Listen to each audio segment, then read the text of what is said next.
Hi guys, Mariahbstory here again, and this time, technically, I guess this is paid programming.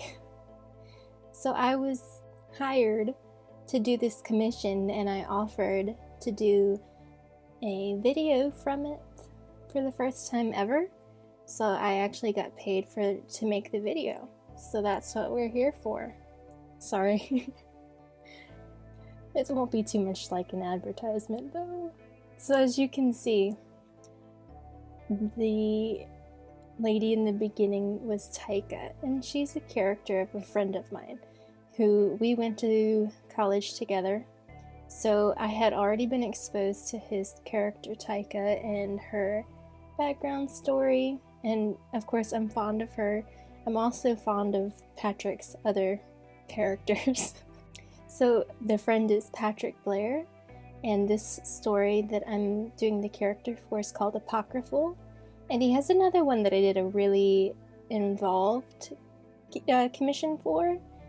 So he's always got these female leads, right? And so, like, I'm more familiar with the other ones in the commissions that I did in the past. Lilith and Malus. They are, like Lilith is this badass that goes around causing bar fights in like medieval times and fantasy and stuff. And then Malus is her sidekick sort of character, her friend who's like, no, don't do it. But of course, crossed her the wrong way and she goes and ballistic on you and with the power of 1,000 suns or something. You know what I'm saying. So Patrick's actually really good at writing female characters, and Taika is no exception. So Taika's story is set in the real world, modern day everything, but the fantasy elements are like hidden in plain sight. For example, her hockey stick. I don't know the first thing about hockey, but apparently that's like a goalie stick. It's got like magical powers, but it's a hockey stick, right? So modern day objects can be imbued with supernatural powers, and people who appear human in this world maybe all the time aren't every time. I love it when you get any sort of like shape-shifting, not human appearing human type creatures and people, of course. That's my jam. And I love the grittiness of this story, the magical realism, and this character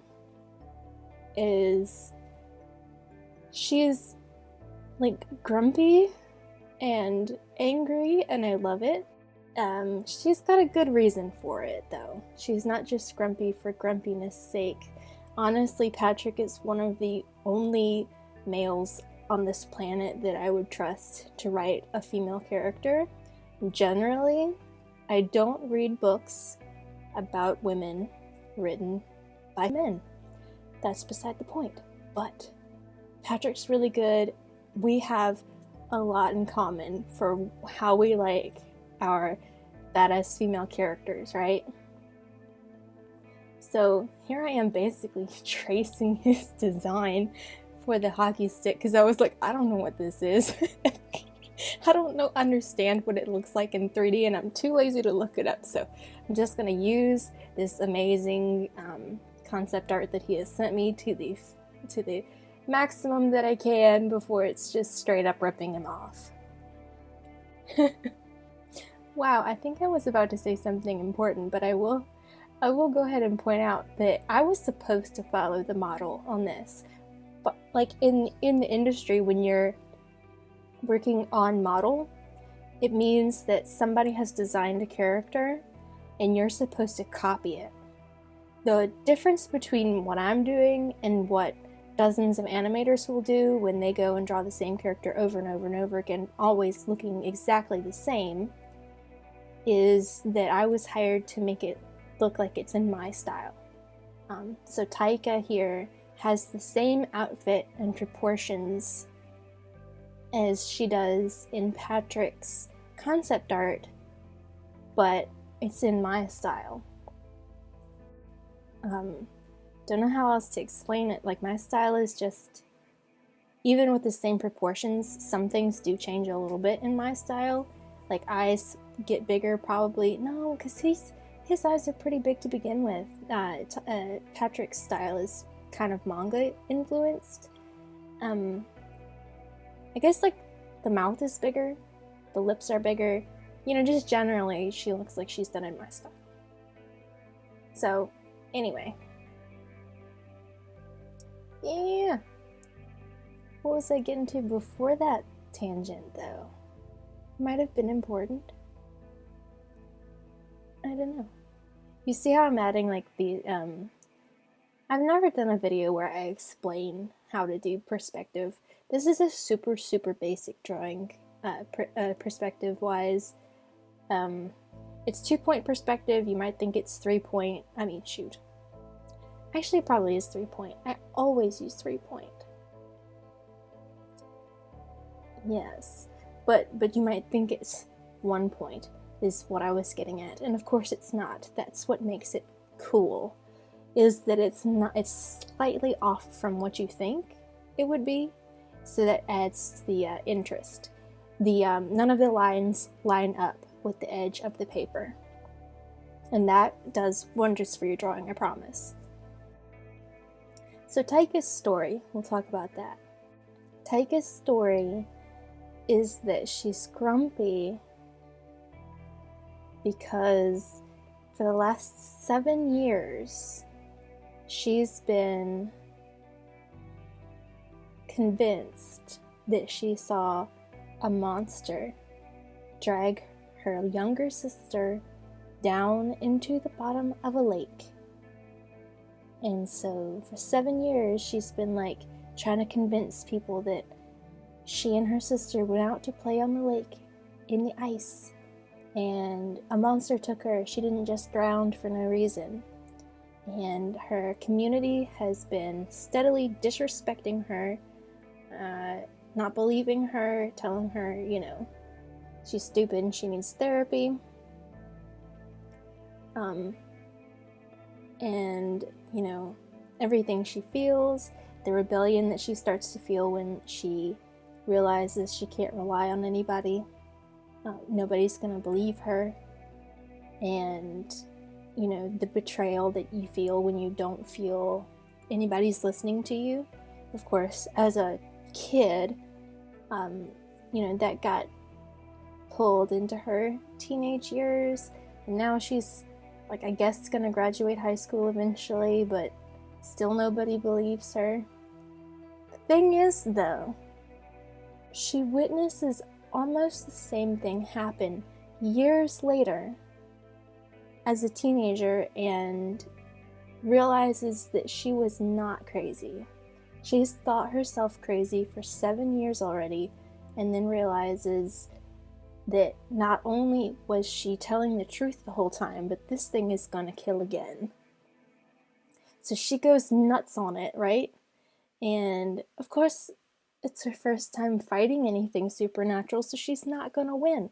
Lucky for her, there's a whole secret society built around destroying these murderous monsters. And these people, their weapons, of course, look like regular items, and they keep their organization secret. But they take Taika under their wing because not only is she privy to this world already of monsters and so on, she's also decent at taking it on. So, of course, she's a little bit more than she realizes. She's more than meets the eye. And her weapon here of choice is her hockey stick, which says Perun on it.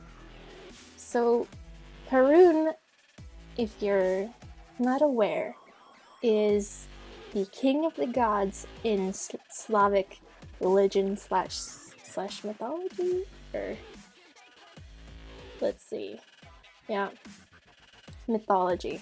We're talking like Perun is the Slavic version of Zeus and Thor, and also there's a lot of parallel between him and Hindu Mitra in terms of how Mitra and Varuna control the tides, and I guess are the waxing and waning crescents of the moon. Then, of course, Perun has his opposite Veles. They have the same waxing and waning and tidal functions. I think mostly maybe the waxing and waning. I'll have to check that. Although I think Varuna and Mitra are not enemies, whereas Perun and Veles seem to be mortal enemies. He plays a lot of the same roles as all three of those gods I just mentioned, which is super interesting to me because you can like imagine travelers going from Greece to India and everything in between getting all mixed up, and I guess like the Nordics and all the myths getting kind of pulled into Perun.